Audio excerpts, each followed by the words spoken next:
결혼식이 끝난 지 고작 이틀. 저는 아직 아내라는 호칭이 어색하던 시기에 한순간 모든 것이 무너져 내렸습니다.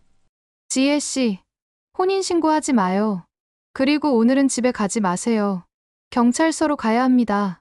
그날 오후 직장 선배가 제게 건넨 이 한마디는 제 결혼 생활을 송두리째 뒤흔들어 버렸습니다.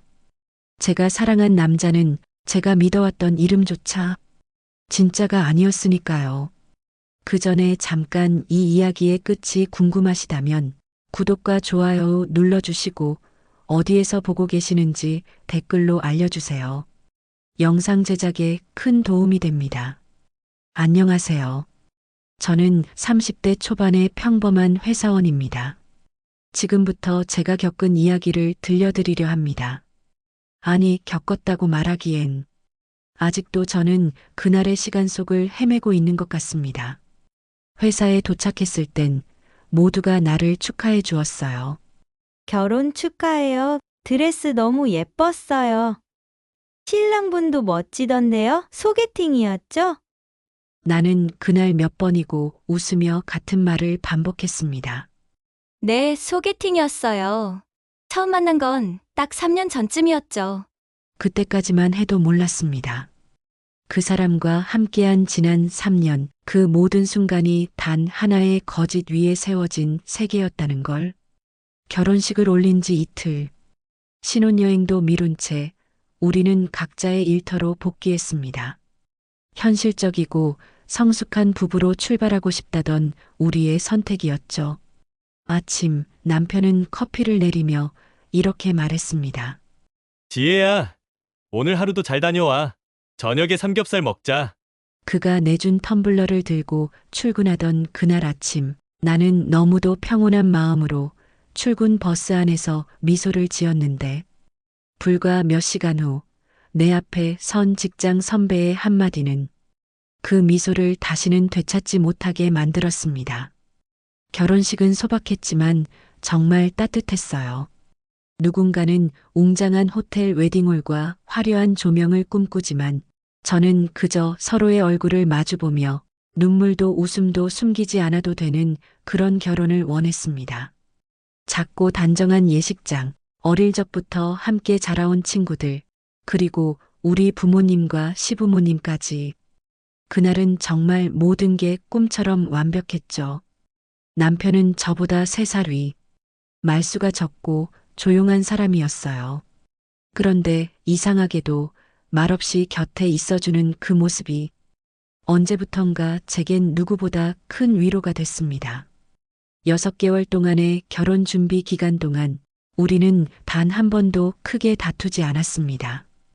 결정해야 할 일이 많았지만 그는 늘 저에게 물었어요.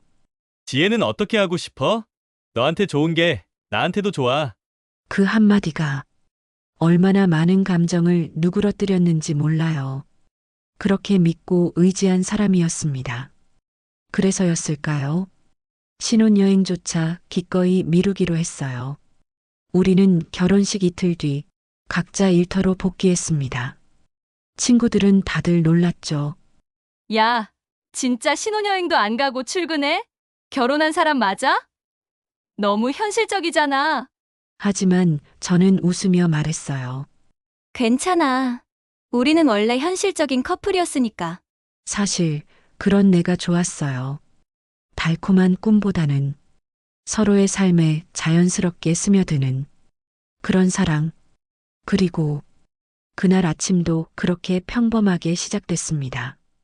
결혼 후 처음 맞는 출근길. 아직 손에 낀 반지가 어색하던 그날 아침, 남편은 평소보다 조금 더 부지런했습니다. 커피를 내리고 제가 좋아하는 곱게 접힌 흰 셔츠를 다려입고 문을 나서는 저를 배웅하며 말했어요. 지혜야, 오늘 하루도 잘 다녀와. 저녁엔 삼겹살 먹자. 고기 내가 구울게. 그 말이 왜 그렇게 따뜻하게 들렸을까요? 현관을 나서며 아, 진짜 결혼했구나 하는 실감이 밀려왔어요. 그때까지만 해도 이게 얼마나 큰 착각이었는지 몰랐습니다. 회사에 도착하니 사람들이 몰려들어 축하를 건넸어요. 결혼 축하해요. 드레스 진짜 예뻤어요. 남편 되시는 분 소개팅으로 만나셨다면서요? 늘 똑같은 대답을 했습니다. 네, 소개팅이었어요.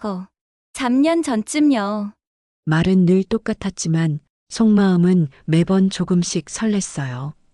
그 사람을 이야기하는 그 순간이 왠지 내가 더 반짝거리는 것 같았거든요. 점심시간에는 동료들이 케이크까지 준비해줬어요. 신부님 되신 걸 축하드리옵니다. 농담 섞인 말들 속에서 나는 웃었고 그 순간만큼은 이대로 시간이 멈췄으면 좋겠다고 생각했어요. 하지만 바로 그날 오후 그 멈췄으면 좋겠다던 시간이 정말 멈춰버릴 줄은 몰랐습니다. 오후 3시쯤 늘 말없이 일만 하던 부서 선배가 내 자리 앞에 섰습니다. 그 사람은 평소에도 조용하고 무뚝뚝해서 누가 그를 회사 로봇이라고 부를 정도였어요. 그런 그가 내게 말했어요. 지혜 씨, 커피 한잔 할래요? 순간 이상하다고 느꼈어요. 축하 인사라도 하러 왔나? 결혼 선배로서 조언이라도 해주려나? 아무리 생각해도 이상했지만 나는 별 생각 없이 따라 나섰습니다. 그게 내가 마지막으로 누군가를 믿은 순간이었습니다.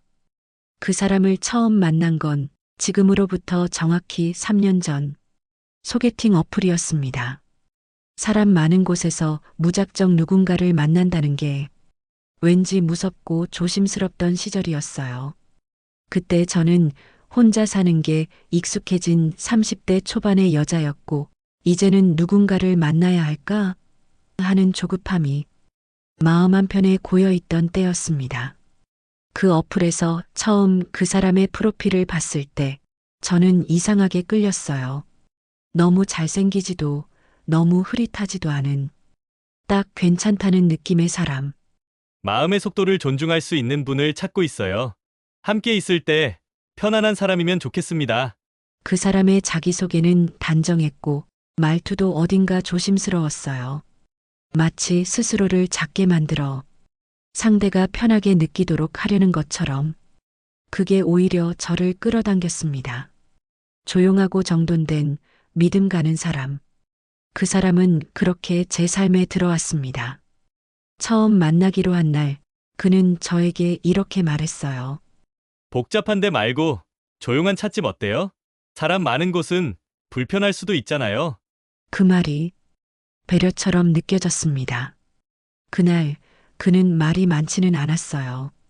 하지만 제가 무슨 이야기를 하든 고개를 끄덕이며 들어줬고 눈을 마주칠 때마다 어딘가 단단한 벽이 느껴지면서도 그 안엔 누군가를 꼭 안고 싶은 사람이 숨어 있는 것 같았어요.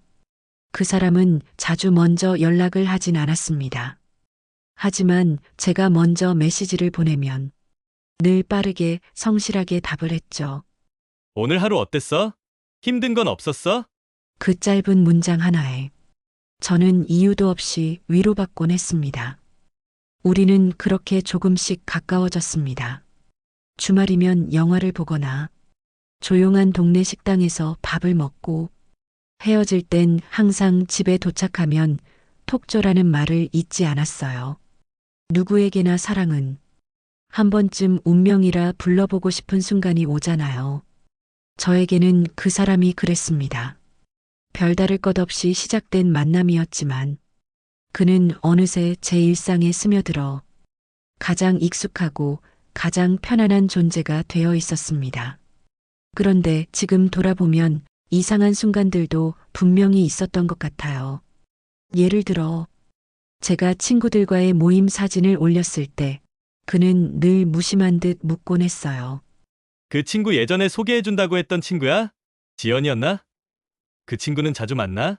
당시엔 아무렇지 않게 넘겼지만 그는 늘 지연이라는 이름에만 예민하게 반응했어요. 그리고 언젠가부터 제가 무슨 이야기를 꺼내도 그는 조용히 그러나 확실히 제 주변 사람을 평가했죠. 그 친구는 좀 자기중심적인 것 같더라. 너무 자주 만나는 건 너한테 안 좋을 수도 있어. 그때는 그냥 그 사람이 나를 너무 아끼니까 그러는 줄 알았어요. 세심하고 조심스럽고 다정한 사람이라고 믿었거든요. 그런데 지금 와서 생각하면 그건 경계였던 것 같아요. 내가 누군가에게 의지하지 못하게, 내가 누군가에게 진짜 감정을 털어놓지 못하게, 그 사람은 조용히, 아주 조용히 제 세계를 조정하고 있었습니다. 결혼을 결심한 건 만난 지 2년이 지나서였습니다. 당시 저는 회사 일이 너무 바빠 연애를 유지하는 것 자체가 버거웠고, 그는 그런 저를 보며 말했어요. 내가 더 책임지고 싶어. 지혜가 내 곁에서 편해지면 좋겠어. 그 말이 왜 그렇게 따뜻하게 들렸는지, 지금은 그게 얼마나 위험한 말이었는지 알 것 같아요. 그 사람은 항상 내가 널 지켜줄게라는 말을 자주 했어요. 그리고 다른 사람은 널 이해 못해라는 말도 자주 했습니다. 그는 제게서 모든 불안과 외로움을 덜어준 것 같았어요. 정확히는 그렇게 믿게 만든 거겠죠. 그런데도 저는 의심조차 하지 않았습니다. 지연과 멀어진 것도, 가끔 이유 없이 무서운 꿈을 꾸었던 것도 그냥 스트레스라고 생각했어요. 사랑이란 그런 거라고, 모든 게 자연스러웠다고 그땐 정말 그렇게 믿고 있었어요. 그러니 그날 직장 선배가 말없이 내게 다가와 혼인신고는 하지 말라고 했을 때 나는 그 말을 처음부터 믿고 싶지 않았던 것일지도 몰라요. 믿을 수 없어서가 아니라 믿고 나면 지금까지의 모든 날들을 부정해야 하니까. 오후 3시 창밖엔 부드럽게 햇살이 내려앉고 있었어요. 그 평온한 오후 제 책상 앞에 뜻밖의 사람이 섰습니다. 무표정한 얼굴, 다소 굳은 어깨. 인사팀의 이 선배는 평소에도 말이 없는 사람으로 유명했죠.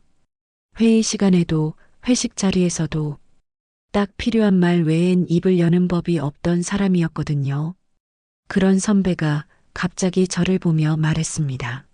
지혜 씨, 커피 한 잔 할래요? 순간 어색한 정적이 흘렀어요. 제 옆자리에 있던 동료는 눈을 동그랗게 뜨며 저를 쳐다봤고, 저도 살짝 당황해서 네? 네. 좋아요. 작은 목소리로 대답했습니다. 뭔가 어색했지만 축하 인사 겸 조언이라도 하려나 보다, 그렇게 생각했어요. 하지만 복도를 걸어가는 그의 걸음은 평소보다 느렸고 자꾸만 주변을 둘러보는 게 어딘지 불안해 보였습니다. 1층 카페에 도착하자 그는 자판기 커피 2잔을 뽑아 작은 테이블에 앉으며 말없이 컵을 내밀었습니다. 그리고 몇 초간 침묵. 정말 묘한 정적이었습니다. 지혜 씨 혹시 혼인신고는 아직 안 했지? 그가 입을 열었습니다. 처음엔 웃음이 나왔어요. 결혼 직후 자주 듣는 질문이기도 했고 그 자체로 이상할 건 없어 보였거든요. 네. 이번 주말에 하기로 했어요. 왜요? 선배님도 그렇게 하셨어요? 그런데 그녀의 표정이 달라졌습니다. 잔을 쥔 손에 힘이 들어간 듯 보였고 그 눈빛은 이상할 정도로 진지했어요. 오늘 집에 가지 마. 퇴근하고 곧장 경찰서로 가야 해요. 경찰서. 그 단어가 귀에 꽂히는 순간 심장이 쿵 하고 내려앉았습니다. 누가 장난처럼 저런 말을 하나요? 그런데 이 사람은 웃고 있지 않았어요. 무슨 말씀이세요? 왜 경찰서에 가야 하는데요? 제 질문에도 그녀는 잠시 말을 멈췄습니다. 그 침묵이 더 무서웠어요. 마치 어떤 단어를 고르고 있는 듯한 눈빛. 입술을 깨물고 고개를 살짝 저은 뒤 그녀는 조용히 말했습니다. 내가 지금 다 말하긴 어려워요. 하지만 그 결혼, 지혜 씨가 생각하는 그런 결혼 아닐 수도 있어. 그 말이 떨어지는 순간 제 귓가에서 쉬잉 하는 이상한 소리가 맴돌았어요. 귀 안이 먹먹해지는 느낌. 커피의 향도, 매장의 음악도 전혀 들리지 않았습니다. 그저 그 사람의 입술이 조심스럽게 움직이며 무언가 돌이킬 수 없는 말을 하고 있다는 것만 느껴졌어요. 그 사람, 진짜 신원 확인 다 했어요? 혹시라도 예전 이름으로 뭔가 숨긴 건 아닐까 하는 생각. 한 번이라도 해본 적은 있어요? 지혜 씨는 그 사람을 진짜 안다고 생각해요. 그녀는 말했습니다. 내가 괜한 말해서 상처 주고 싶진 않아요. 하지만 정말 오늘만큼은 혼인신고하지 마요. 그 사람에 대해 아직 모르는 게 많을지도 몰라요. 말이 끝났을 때 그녀는 커피를 반쯤 남긴 채 조용히 자리에서 일어났습니다. 등을 돌린 그녀의 뒷모습은 어쩐지 너무 무거워 보였습니다. 저는 혼자 테이블에 남았습니다. 식은 커피를 손에 들고 있었지만 아무런 맛도 감각도 느껴지지 않았어요. 머릿속은 온통 왜? 무슨 일이 있었던 거지? 이 결혼이 비정상이라는 건 무슨 뜻이야? 그 사람을 생각하면 늘 든든하고 다정했던 기억뿐인데 같이 웃었던 날, 장보기하며 장난치던 날, 손을 잡고 영화 보며 졸았던 날. 그 모든 기억이 갑자기 조작된 것처럼 느껴졌습니다. 퇴근길, 저는 회사 앞 정류장에서 한참을 멍하니 앉아 있었습니다. 핸드폰을 꺼낼까 말까 망설이다가 결국은 꺼내지 않았어요. 왜냐면 그 사람에게 전화를 거는 것 자체가 무서웠거든요. 어떤 목소리가 들릴지, 어떤 말을 들을지 감당할 자신이 없었어요. 귀에 맴돌던 선배의 마지막 말. 지혜 씨, 진짜 미안해. 하지만 오늘만큼은 믿어줘. 절대 집에 가지 마. 그 말은 단순한 걱정이 아니었어요. 그건 누군가의 인생이 걸려있는 경고였습니다. 그날 밤 저는 모텔 방 안에 앉아 있었습니다. 불도 켜지 않은 채, 창문도 닫지 않은 채 그 사람의 메시지를 기다리고 있었습니다. 그리고 마침내 휴대폰 화면이 켜졌습니다. 그래? 무슨 일인데? 집에서 기다리고 있었는데. 알겠어. 피곤할 텐데 푹 자. 그 답장은 너무나 평온했고 너무나 익숙한 말투였어요. 오히려 그게 더 무서웠습니다. 지금 나는 무엇을 믿고 있는 걸까? 사랑? 추억? 사람의 얼굴? 그가 했던 말들? 그 어떤 것도 지금은 내게 증거가 되지 않았습니다. 모텔방 문이 탁 소리를 내며 닫히는 순간 낯선 공기가 폐를 꾹 눌러왔습니다. 천장엔 형광등이 희미하게 깜빡였고 시트에선 오래된 섬유 유연제 냄새가 났어요. 익숙하지 않은 이불, 어색한 침대. 그런데도 나는 그 공간에서 오히려 더 안전함을 느꼈습니다. 현관 비밀번호를 누르는 남편의 손가락을 보는 게 두려웠고 그가 웃으며 나를 안을까봐 무서웠어요. 내가 도망치고 있다는 걸 그 사람은 알고 있을까? 핸드폰을 꺼내 짧은 메시지 2줄을 보냈습니다. 회사에 일이 생겨서 오늘은 근처에서 자야 할 것 같아. 내일 아침에 들어갈게. 손가락 끝이 차가웠습니다.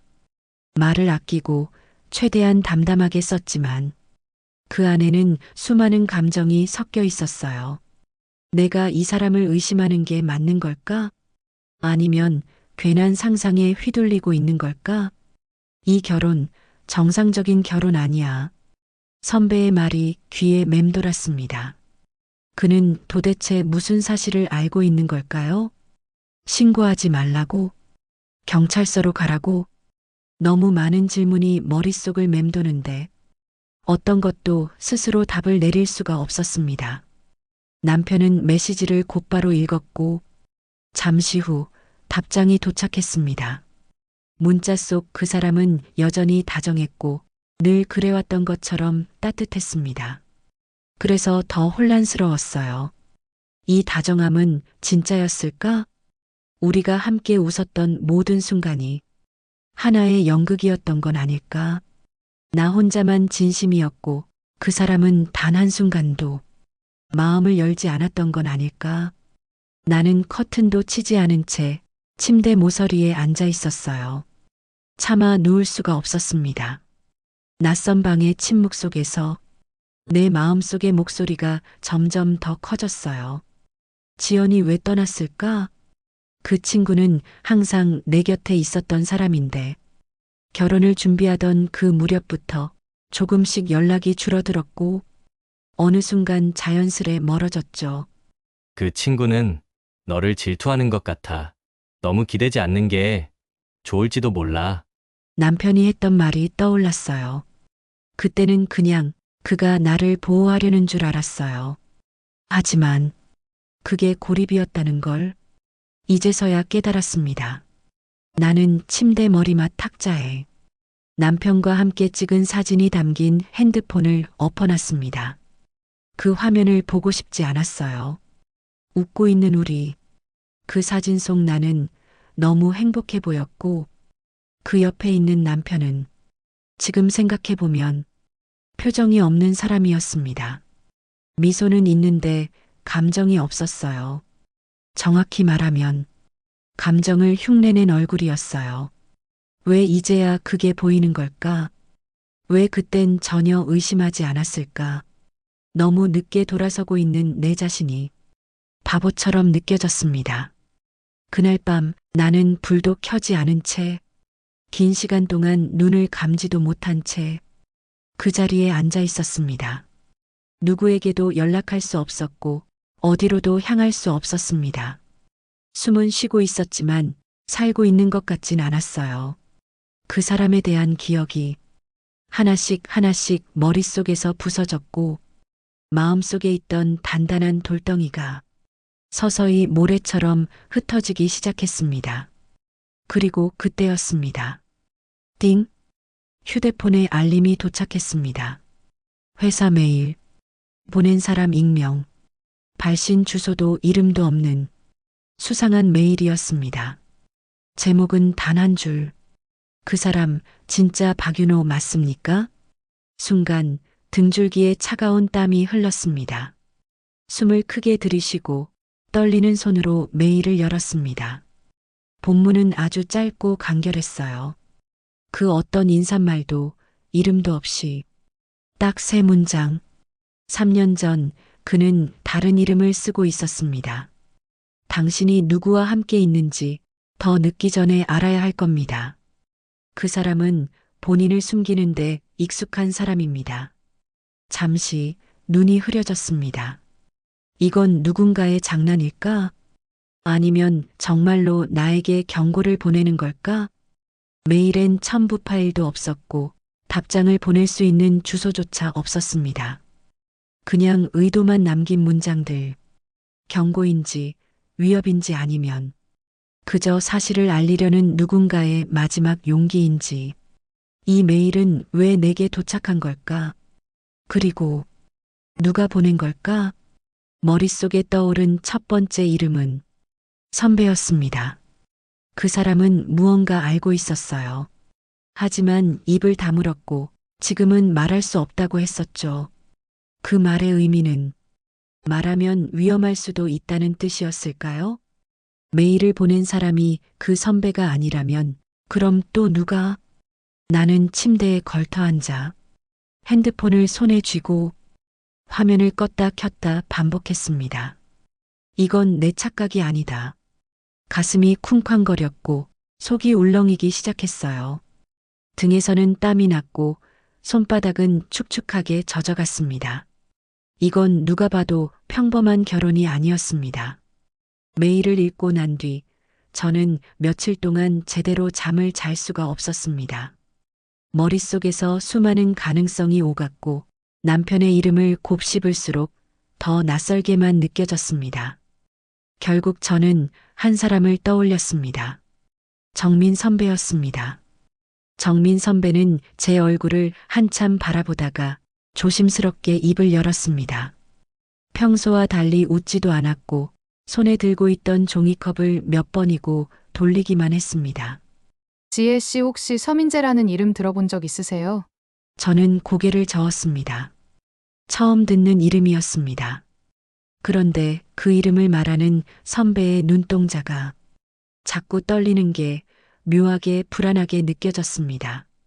예전에 우리 부서에 단기 계약직으로 일하던 분이 있었어요. 성격이 조용하고 말수도 거의 없던 분이었죠. 그런데 어느 날 갑자기 출근을 하지 않더니 퇴사를 해버렸습니다. 잠시 침묵이 흘렀습니다. 정민 선배는 깊은 숨을 들이쉰 뒤 말을 이었습니다. 몇 달 뒤에 알게 됐습니다. 그분이 스토킹 피해를 당하고 있었다고 하더군요. 순간 제 심장이 철렁 내려앉았습니다. 누군가 집 앞에서 기다리고 퇴근길에 따라오고 심지어 가족 연락처까지 알아내서 협박했다고 들었습니다. 그때 경찰에도 신고를 했다고 했습니다. 그리고 정민 선배는 낮은 목소리로 결론을 내렸습니다. 그 사람 이름이 서민재였어요. 말끝이 흐려졌고 저는 숨이 막힌 듯 아무 말도 할 수 없었습니다. 귀가 뜨겁고 손끝이 서늘해졌습니다. 제가 확신하는 것은 아닙니다. 그런데 요즘 지혜 씨 이야기를 듣다 보면 자꾸 그때 그 사람이 떠오릅니다. 위치 공유, 친구 관계 끊기, 감정을 흔들어 놓는 말들 너무 비슷해서요. 저는 무릎 위에 올려둔 손을 꽉 움켜쥐었습니다. 지혜 씨, 혹시 그분 이름을 제대로 본 적 있으십니까? 명함이나 통장, 신분증 같은 건 말이에요. 혹시 항상 가려져 있거나 확인을 피한 적은 없었습니까? 저는 아무 대답도 하지 못했습니다. 곰곰이 떠올려 보니 정말 본 적이 거의 없었던 것입니다. 정민 선배는 마지막으로 조심스럽게 말했습니다. 혹시 그 사람이 맞다면 위험할 수도 있습니다. 아니라면 다행이지만요. 지금이라도 조심하는 것이 좋지 않을까요? 저는 그날 이후 남편의 얼굴을 마주보는 것이 점점 더 두려워지기 시작했습니다. 나는 천천히 머릿속에 있는 기억들을 되짚기 시작했어요. 3년 전 그 사람을 만났던 첫날, 그는 지나치게 단정했어요. 말투도 옷차림도 행동 하나하나까지 마치 준비된 대사처럼 느껴졌던 장면들이 지금 와서야 하나씩 떠올랐습니다. 그가 자주 하던 말들, 과거는 과거일 뿐이야. 난 지금의 내가 좋아. 너는 나에 대해 뭘 묻지 않아서 좋아. 그때는 그 말들이 현재를 살아가는 사람처럼 들렸는데 지금은 전부 자신의 과거를 숨기려는 말로만 들립니다. 나는 핸드폰을 손에 꼭 쥐고 지문 잠금이 눌릴 만큼 꾹 눌러진 채 그 사람의 이름을 반복했습니다. 박윤호, 박윤호. 정말 그게 당신의 이름이 맞아? 갑자기 그의 명함이 떠올랐습니다. 깨끗하게 디자인된 카드 한 장. 이름은 있었지만 전화번호와 메일 외엔 아무런 정보도 없던 그 명함. 회사는 실제했지만 그가 정확히 어떤 업무를 하는지는 지금까지도 모호했습니다. 나는 프로젝트 성격상 외부 공개가 어려운 일을 해. 너한테 자세히 말하면 오히려 위험할 수도 있어. 그 말도 그때는 멋있게 들렸는데 지금은 그냥 위험한 사람의 변명처럼만 들립니다. 창밖에선 바람 소리가 났고 누군가 지나가는 발걸음 소리에 나는 화들짝 고개를 돌렸습니다. 모든 것이 의심스러웠어요. 지금 이 건물 안에 누가 나를 보고 있는 건 아닐까? 내가 어디에 머물렀는지도 그 사람은 알 수 있었던 건 아닐까? 생각이 깊어질수록 불안은 현실이 됐습니다. 누군가 이 결혼을 막기 위해 나에게 신호를 보내고 있는 겁니다. 그런데 나는 그 신호를 3년 동안 외면해 왔던 것 같아요. 그 사람과 함께 살던 집, 부엌의 도마 위엔 언제나 잘 정리된 칼이 있었고 욕실 선반엔 내가 쓰지 않는 면도 크림이 늘 놓여 있었어요. 나는 그걸 성격 차이 정도로 넘겼지만 지금은 그 하나하나가 이상하게 느껴집니다. 그는 분명히 어떤 버릇이나 취향이 아니라 습관을 감추고 있었습니다. 그날 밤 나는 결국 잠들지 못했습니다. 아무리 눈을 감아도 메일의 문장이 떠올랐고 그 사람의 얼굴이 어둠 속에 서 있는 듯 머릿속에 계속 맴돌았습니다. 그 사람은 본인을 숨기는데 익숙한 사람입니다. 그리고 그 순간 저는 문득 떠올랐어요. 지연, 내 인생에서 조용히 사라져간 단 하나의 친구.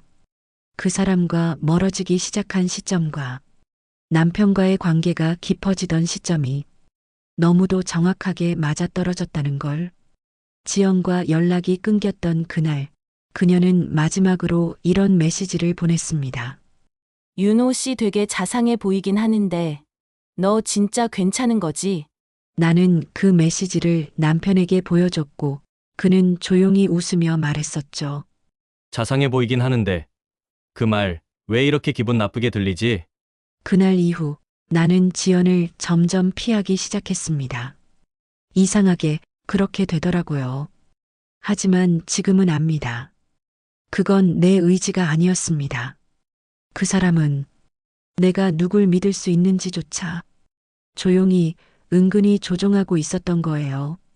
그리고 지금 나는 방 한가운데 앉아 이 결혼이 처음부터 설계된 것인지 아니면 지금 이 모든 게 내 착각인지조차 분간할 수 없는 상태가 되었습니다.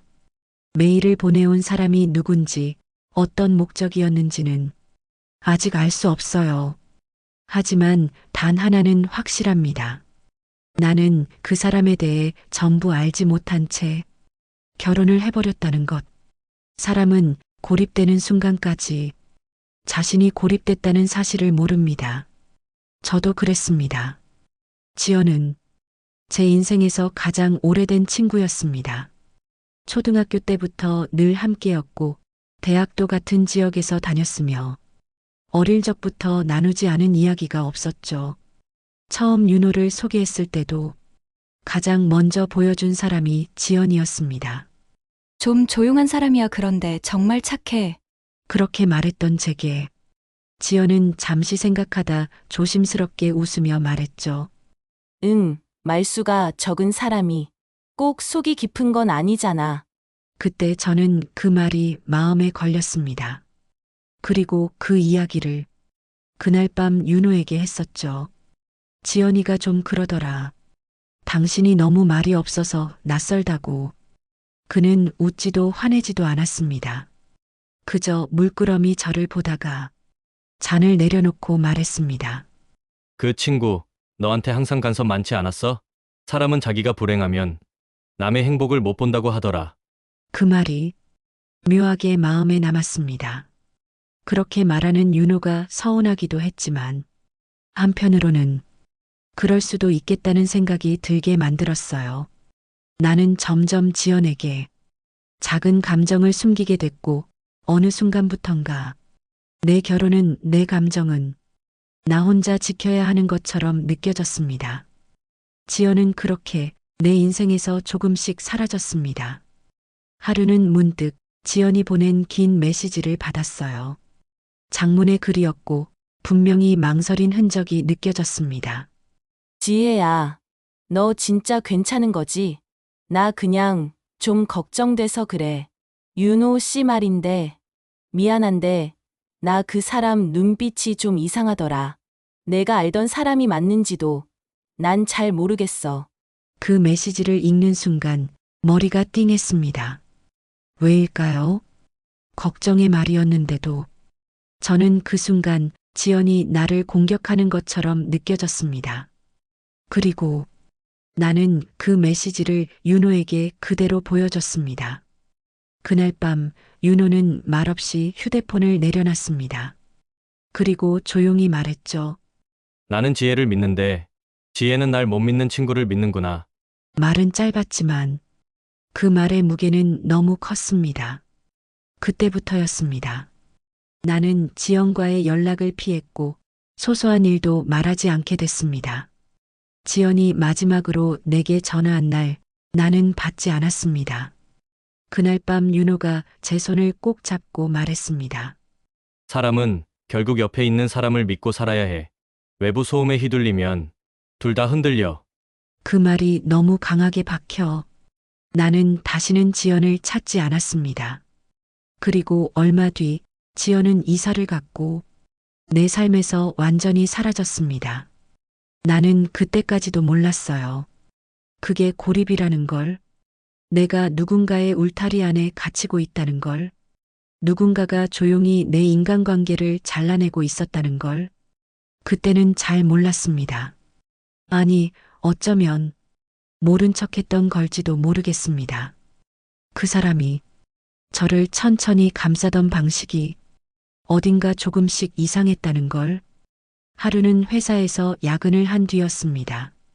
저는 팀원들과 함께 늦은 저녁을 먹고 있었고 간단하게 회식 사진을 단톡방에 올렸죠.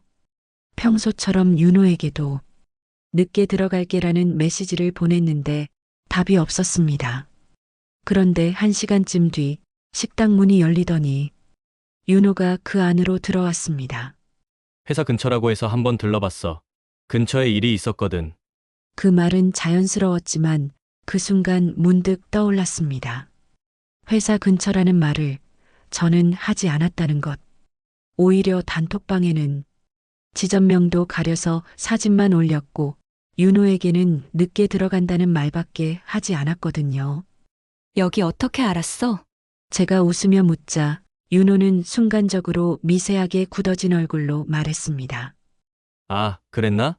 그냥 느낌이랄까. 그리고 그는 그 자리에 앉아 직원들과 어색하게 인사를 나눴고 몇 마디 말도 안 붙인 채 조용히 자리를 떴습니다. 돌아가는 차 안 저는 무심히 말했죠. 혹시 내 위치 확인해 봤어? 그는 웃으며 대답했습니다. 당연하지. 당신 안전한지 알고 싶어서 위치 공유 켜놓은 거잖아.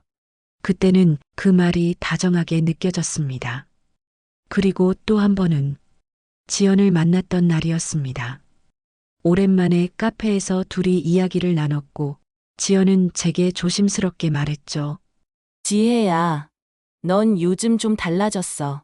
항상 눈치를 보는 느낌이랄까? 그 말을 듣고 돌아온 날 밤 윤호는 말없이 저를 바라보다 말했습니다. 오늘 지연 만났지? 그 친구 자꾸 너한테 불안을 심어주는 것 같아. 저는 놀랐습니다. 지연을 만난 걸 말하지 않았거든요. 그걸 어떻게 알았을까? 어떻게 알았어? 윤호는 웃지 않았습니다. 지혜는 표정에 다 드러나. 숨길 수 없는 사람이잖아. 그날 이후 저는 점점 무언가를 말하는 게 두려워졌습니다. 누군가와 만났다는 말조차 혼란과 갈등으로 이어질 수 있다는 걸 그 사람은 너무 쉽게 알아챘습니다. 그리고 또 하나, 제가 미처 말하지 못했던 사건이 있습니다. 한밤중이었습니다. 저는 잠들어 있었고 갑자기 거실에서 작은 기계음 같은 게 들렸습니다. 일어나 보니 윤호가 거실에서 제 노트북을 열고 있었습니다. 아, 깼어? 그냥 갑자기 전원이 안 꺼진 것 같아서. 배터리 나가는 거 싫잖아.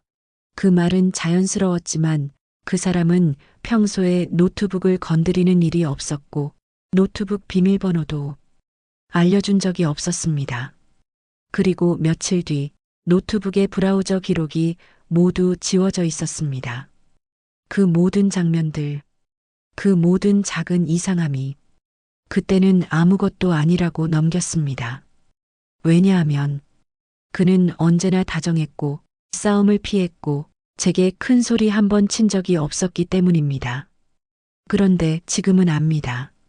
그 다정함은 모든 질문을 무력화시키는 방패였다는 걸. 너무 예민한 거 아냐? 사랑하니까 그러는 거지. 불안해서 그래. 그만큼 내가 소중하니까. 그 사람의 말들은 언제나 제 안의 불편함을 죄책감으로 바꿔버렸습니다. 그래서 저는 결국 아무 말도 못하게 되었습니다. 지금 생각해보면 그때 이미 경고는 여러 번 있었던 겁니다. 저는 그 경고를 사랑으로 포장해버렸고 그 포장이 벗겨졌을 때 그 안에는 고유한 통제가 있었습니다. 사랑처럼 보였던 그 모든 것들이 사실은 저를 천천히 갉아먹는 칼날이었습니다. 이제와 돌이켜보면 윤호는 처음부터 누굴 소개시켜달라는 말도 하지 않았고 내 주변 사람들을 궁금해하지도 않았습니다. 오히려 내가 누군가와 가까워지는 순간 조심스럽고 은근한 방식으로 그 관계를 끊어냈습니다. 어떤 사람에겐 부정적인 말을 흘렸고 어떤 사람에겐 내가 실망하는 상황을 만들었고 그런 식으로 나는 아주 서서히 윤호만의 세상에 갇혀갔던 겁니다. 가장 무서운 건 그 과정이 너무도 부드러웠다는 겁니다. 어떤 갈등도 없었고 소란도 없었습니다. 그저 조용히 그 사람의 말이 내 판단이 되어갔습니다. 지연의 표정도 말투도 윤호의 시선으로 해석했고 내 감정보다 그의 해석을 더 신뢰했어요. 그제야 깨달았습니다. 내 삶의 중심에 있었던 건 나가 아니었다는 걸. 모든 기준과 판단은 윤호의 시선과 말투로 조율되고 있었던 거예요. 나는 어느새 그 사람의 감정에 맞춰 숨쉬는 사람이 돼 있었고 그 사람의 기분에 따라 움직이고 웃고 선택하는 사람이 되어 있었습니다. 그건 사랑이 아니었습니다. 감옥이었어요. 나는 메일을 다시 열었습니다. 그리고 그 세 문장을 다시 천천히 읽었습니다. 3년 전 그는 다른 이름을 쓰고 있었습니다. 당신이 누구와 함께 있는지 더 늦기 전에 알아야 할 겁니다. 그 사람은 본인을 숨기는 데 익숙한 사람입니다. 나는 이 경고를 더 이상 외면할 수 없었습니다. 이젠 알아야 했습니다. 이 결혼이 정말 무엇이었는지, 그 사람이 누구인지, 그리고 나는 지금 어디쯤에 와 있는 건지. 다음 날 아침 저는 회사를 가지 않았습니다. 출근 준비를 하는 척 가방을 들고 나왔지만 사실 제 발걸음은 회사가 아닌 전혀 다른 곳을 향하고 있었죠. 그날 저는 제 삶을 통째로 뒤흔들어 놓은 그 사람의 진짜 얼굴을 직접 마주해야겠다고 결심했습니다. 그리고 가장 먼저 떠오른 사람은 그날 커피숍에서 말없이 제게 경찰서로 가자고 했던 그 선배였습니다. 선배는 예상보다 빠르게 연락을 받았습니다. 제 메시지를 읽자마자 바로 전화가 왔고 목소리는 어딘가 지쳐 있었지만 단호했습니다. 지혜 씨 아직 신고 안 했죠? 오늘 저랑 같이 좀 가요. 이제는 말해야 할 것 같아요. 혼자 알고 있기엔 너무 무거운 이야기니까요. 짧은 통화였지만 그 안엔 무언가 결심한 사람의 마음이 담겨 있었고 저는 그 목소리에 이끌리듯 곧장 경찰서로 향했습니다. 선배는 저보다 먼저 와 있었습니다. 낡은 파우치 하나를 손에 들고 있었고 저를 보자 깊은 한숨을 내쉰 뒤 말했습니다. 지혜 씨가 지금부터 보게 될 건 현실 같지 않을 수도 있어요. 근데 이건 전부 사실입니다. 그는 조심스럽게 봉투 하나를 꺼내 제게 건넸습니다. 그 안에는 몇 장의 복사 서류가 들어 있었고 서류 상단에는 이렇게 적혀 있었습니다. 개명 이력 확인서, 이름 박윤호, 이름 서민재. 그 순간 제 심장은 뚝 하고 멈추는 것 같았습니다. 박윤호? 아니요. 그 사람은 서민재라는 이름을 가진 사람이었습니다. 제가 알고 있던 이름은 진짜가 아니었습니다. 개명은 합법적인 절차였어요. 문제는 왜 그가 그 이름을 버렸는가입니다. 선배는 조심스럽게 말을 이었습니다. 3년 전 지혜 씨를 만나기 직전에 그 사람은 다른 이름으로 경찰에 조사를 받은 적이 있어요. 사건은 정식 재판까지 가진 않았지만 내용이 가볍지 않았습니다. 저는 숨을 들이쉬었습니다. 입안이 바짝 마르고 손끝이 떨렸습니다. 그 사람 어떤 일이 있었나요? 제 질문에 선배는 눈을 감았다가 천천히 말했습니다. 가스라이팅, 사생활 침해, 그리고 불법 위치 추적. 말 한마디 한마디가 제 몸을 하나씩 찌르는 듯 했습니다. 믿을 수 없었습니다. 하지만 제 눈앞에 놓인 서류는 그것이 사실임을 증명하고 있었습니다. 그 사람은 저를 처음 만났을 때 이미 자신의 이름을 바꾼 상태였습니다. 사건의 기록을 피하기 위해, 과거의 흔적을 지우기 위해, 그는 이름만 바꾼 것이 아니라 사람까지 바꾸려 했던 겁니다. 그 사람, 지금은 조용히 살아가고 있을지도 몰라요. 그리고 지혜 씨에게 그 안에서 다시 같은 일이 반복될 수 있다는 겁니다. 경찰서를 나온 뒤 저는 한동안 아무 말도 할 수 없었습니다. 남편의 이름 그리고 그의 과거, 개명 기록과 스토킹 전력, 모든 것이 송두리째 무너져 내리는 기분이었습니다. 경찰서에서 돌아오는 길, 저는 말없이 택시 창밖만 바라보았습니다. 모든 풍경이 낯설었습니다. 길도 신호등도 건물도 방금 전까지 익숙했던 모든 것들이 이제는 전부 다른 세계처럼 보였습니다. 그리고 무엇보다도 제 결혼 생활이 가장 낯설게 느껴졌습니다. 눈물이 나는 것도 아니었고 분노가 치미는 것도 아니었습니다. 그저 멍했습니다. 모든 감정이 한꺼번에 부서져 그 어떤 생각도 제대로 붙잡히지 않았습니다. 집에 돌아가는 발걸음이 유난히 무겁게 느껴졌습니다. 엘리베이터 안에서 손에 쥔 휴대폰이 덜덜 떨렸습니다. 화면에는 남편의 이름으로 된 메시지가 잇따라 올라오고 있었습니다. 지금 어디야? 왜 이렇게 늦어? 짧고도 집요한 문장들이 연달아 울려대며 제 숨을 점점 옥죄어 왔습니다. 저는 차마 답장을 하지 못한 채 그저 휴대폰을 꺼버렸습니다. 현관 앞에 섰을 때 온몸이 얼어붙었습니다. 집안에서 인기척이 느껴졌기 때문이었습니다. 아직 퇴근 시간이 아닌데 왜 벌써 집에 있는 걸까? 조심스럽게 문을 열자 남편은 거실에 앉아 있었습니다. 불 꺼진 방 안 환하게 빛나는 휴대폰 화면. 그 화면에는 제가 확인하지 못했던 메일 계정이 켜져 있었습니다. 남편은 고개를 들어 저를 바라보았습니다. 입가에는 웃음기가 걸려 있었지만 눈빛만큼은 차갑게 번뜩였습니다. 왜 이렇게 늦었어? 저는 순간 숨이 막혀 대답조차 하지 못했습니다. 심장이 쿵쾅거리며 손에 쥔 가방끈이 미세하게 흔들렸습니다. 남편은 휴대폰 화면을 천천히 닫더니 의자에 기대 앉아 제 표정을 유심히 살폈습니다. 그 시선이 마치 제 머릿속을 들여다보는 것 같아 등골이 서늘해졌습니다. 오늘 회사에서 무슨 일 있었어? 그가 낮게 물었습니다. 저는 얼어붙은 채로 고개만 저었습니다. 그 순간 가방 속에서 진동이 울렸고 저는 본능적으로 휴대폰을 더 깊숙이 밀어 넣었습니다. 남편의 눈빛이 스쳤습니다. 그는 미세하게 웃음을 지으며 손을 내밀었습니다. 잠깐만 보여줄래?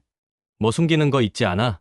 목소리는 낮고 차분했지만 손끝이 화면을 움켜쥐려는 순간 숨이 턱 막히며 심장이 고장난 시계처럼 뛰기 시작했습니다.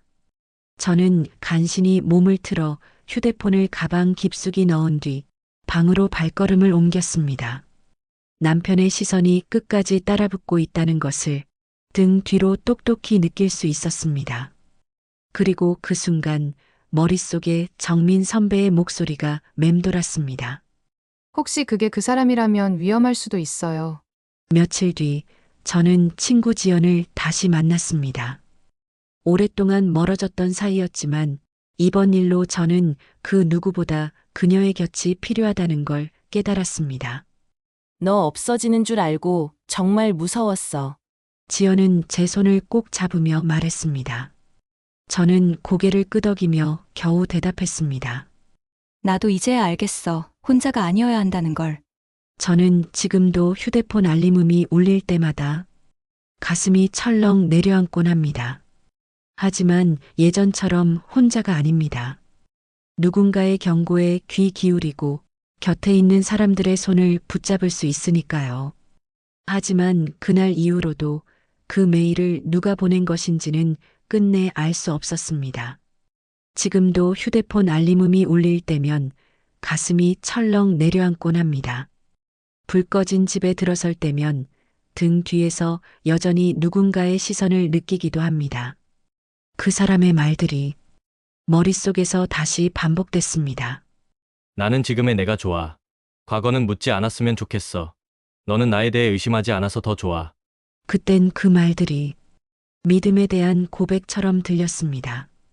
하지만 이제는 알 수 있습니다. 그건 비밀을 유지하기 위한 조건이었습니다.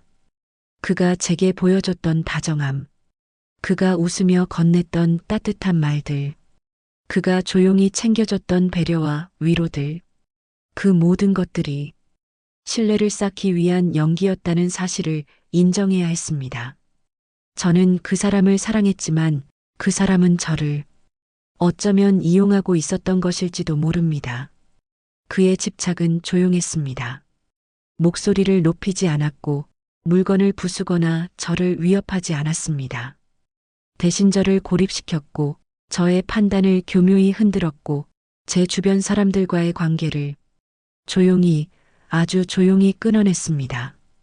그리고 결국 그는 자신을 숨긴 채 저와 결혼이라는 제도를 만들어냈습니다. 그 이름 하나 바꾸는 데에 그 사람은 얼마나 많은 걸 버렸고 또 얼마나 많은 걸 감추려 했을까요? 그 속에 저는 무엇이었을까요? 사랑하는 사람이었을까요? 아니면 과거를 덮기 위한 도구였을까요? 밤이 깊어질수록 제 안의 감정은 바닥으로 가라앉았습니다. 이름 하나가 바뀌었다는 사실만으로 모든 믿음이 무너질 수 있다는 걸 저는 그제야 깨달았습니다. 그리고 저는 그 사람에게 단 한 통의 메시지만 남기고 휴대폰을 꺼두었습니다. 오늘은 좀 쉬다 갈게요. 그 짧은 말 속에 수많은 감정과 진실이 담겨 있었지만 그는 아마도 그 의미를 끝까지 모를지도 모릅니다. 며칠 동안 저는 아무에게도 연락하지 않았습니다. 회사에도, 가족에게도, 친구들에게도 휴대폰은 꺼둔 채 호텔 방 안에서 조용히 시간을 흘려보냈습니다. 그 시간이 처음에는 숨을 고르기 위한 도피였지만 어느 순간부터는 현실을 마주할 준비를 하는 고통의 시간이 되어가고 있었습니다. 윤호, 아니 서민재. 그 사람은 여전히 제게 연락을 하고 있었습니다. 메시지에는 걱정스러운 말투가 담겨 있었고 때로는 당황한 듯, 때로는 다정하게 제게 돌아오라고 말했습니다. 괜찮아? 아무 일 없는 거 맞지? 혹시 내가 뭘 잘못했니? 말만 해줘. 지혜야, 너무 걱정돼. 제발 전화 한 번만 줘. 그 문장들을 읽을 때마다 저는 숨이 턱 막히는 듯한 감각을 느꼈습니다. 이전 같았으면 그 다정함에 안심하고 미안하다고 먼저 말했을지도 모르겠습니다. 하지만 이제는 압니다. 그 사람의 말투, 그 다정함, 그 따뜻한 관심과 배려가 전부 조용한 지배의 도구였다는 것을요. 메일을 다시 읽었습니다. 그 익명의 메일은 그날 밤 이후로 다시 오지 않았습니다. 보낸 사람도 경로도 여전히 알 수 없었지만 그 글을 보낸 사람은 분명 제가 무너지는 걸 그냥 두고 싶지 않았던 사람이었을 겁니다. 선배일 수도 있고 지연일 수도 있고 혹은 그 사람의 과거에 얽혔던 누군가일 수도 있겠죠. 그 정체는 끝내 밝혀지지 않았지만 이제는 그게 중요한 게 아니라는 걸 느꼈습니다. 누군가의 진심이 제 인생을 다시 붙잡아준 건 분명했으니까요. 며칠 후 저는 다시 경찰서를 찾았습니다. 이름을 다시 확인했고 주민등록 기록과 고소 이력, 개명 사유 등을 공식적으로 열람했습니다. 그 순간 저는 이 결혼을 완전히 내려놓기로 결심했습니다. 이 결혼은 무효로 처리하고 싶습니다. 혼인신고는 하지 않았고 법적 효력도 발생하지 않았습니다. 담담하게 말하려 했지만 입술이 떨렸고 목이 마른 듯 갈라졌습니다. 경찰 관계자는 조용히 고개를 끄덕였습니다. 상대방이 문제를 일으킨 적이 있다면 신변 보호 조치도 가능합니다. 혹시라도 연락이 계속되면 바로 알려주세요. 저는 그 말에 고개를 끄덕이며 한참 동안 아무 말도 하지 못했습니다. 그날 저녁 마지막으로 윤호에게 메시지를 보냈습니다. 당신이 누구였는지 나는 이제 다 알고 있어요. 더 이상 내 삶에 발을 들이지 마세요. 당신이 원하는 게 사랑이었든 그게 아니었든 나는 그 어떤 것도 받아들이지 않을 겁니다. 답장은 오지 않았습니다. 그리고 그 뒤로 윤호에게선 어떠한 연락도 더 이상 오지 않았습니다. 그렇게 그 사람은 제 삶에서 조용히 사라졌습니다. 시간이 조금씩 흘렀습니다. 지연에게도 선배에게도 조심스럽게 연락을 다시 시도했습니다. 지연은 처음에는 긴 침묵 끝에 짧게 답장을 보내왔고 그 안에는 미안함과 걱정이 가득 담겨 있었습니다. 너무 무서웠어. 내가 널 괜히 자극하는 게 아닐까? 그 사람한테 피해 입히는 게 아닐까? 그래도 다시 연락 줘서 고마워. 그 메시지를 읽고 저는 눈물을 참지 못했습니다. 제가 끊어냈던 관계들, 제가 밀어냈던 진심들, 그 모든 것들이 사라지지 않고 기다려주고 있었던 겁니다. 한 달쯤 후 저는 짐을 정리하고 이사를 했습니다. 그 사람이 알 수 없는 지역으로, 그리고 직장도 생활 반경도 바꿨습니다. 모든 걸 새로 시작해야겠다고 마음먹었거든요. 마음속엔 아직 불안이 남아 있었지만 그 불안조차도 이제는 저를 무너뜨리는 것이 아니라 지켜주는 감각이 되어 있었습니다. 그날 이후 저는 한동안 거울을 잘 보지 못했습니다. 거울 속에 저는 한 사람을 너무 사랑했고 너무 믿었고 그래서 너무 무너졌던 사람이었으니까요. 하지만 지금은 그 거울 앞에서 조용히 웃을 수 있습니다. 저는 이제 누구의 판단도 아닌 제 눈으로 사람을 바라볼 수 있는 사람이 되었으니까요. 이제 이 일도 1년 전의 일이 되었습니다. 짧다면 짧고 길다면 너무 길었던 시간이었죠. 이사를 온 후 저는 조용한 동네에서 새로운 일자리를 구했고 회사 근처 조그마한 오피스텔에서 소박한 생활을 시작했습니다. 아침엔 커피 한 잔을 내려 마시고 퇴근길엔 한 정거장을 걸어 집에 옵니다. 계단을 오를 때면 잠깐 숨이 차기도 하지만 그 짧은 호흡 사이에서 살고 있다는 감각을 다시 느끼게 됩니다. 요즘 저는 사람을 쉽게 믿지 않습니다. 하지만 누군가를 믿는다는 행위 자체를 부정하거나 무서워하지도 않습니다. 그저 믿는 만큼 나 자신도 지킬 수 있는 사람이 되고 싶다는 생각을 조금씩 배우고 있는 중입니다. 한 번은 우연히 메일함을 정리하다 그날 받았던 익명의 메일을 다시 열어보았습니다. 그 사람 진짜 박윤호 맞습니까? 3년 전 그는 다른 이름을 쓰고 있었습니다. 그 사람은 본인을 숨기는데 익숙한 사람입니다. 이젠 이 문장을 읽어도 심장이 뛰지 않습니다. 무섭지도 않고 분노도 느껴지지 않아요. 그저 그 메시지를 보낸 사람이 어떤 심정으로 내게 이 말을 전했는지 조금은 이해할 수 있게 되었습니다. 이따금씩 생각해 봅니다. 그 메일은 누구였을까? 선배였을까? 지연이었을까? 아니면 그 사람의 과거 속 또 다른 누군가였을까요? 어쩌면 그는 자신이 한때 사랑했던 사람에게 마지막 경고를 보낸 것일지도 모릅니다. 더는 누군가 다치지 않기를 바라는 마음으로 그 사람의 그늘에서 벗어난 지금 저는 삶을 전보다 훨씬 더 작게 살고 있지만 그만큼 더 단단하게 살아가고 있습니다. 누군가를 사랑할 때 가장 중요한 것은 그 사람의 말이 아니라 그 사람의 침묵 속에 있는 진심을 읽는 일이라는 것도 배웠습니다. 요즘은 사람들과의 관계도 조금씩 회복되고 있습니다.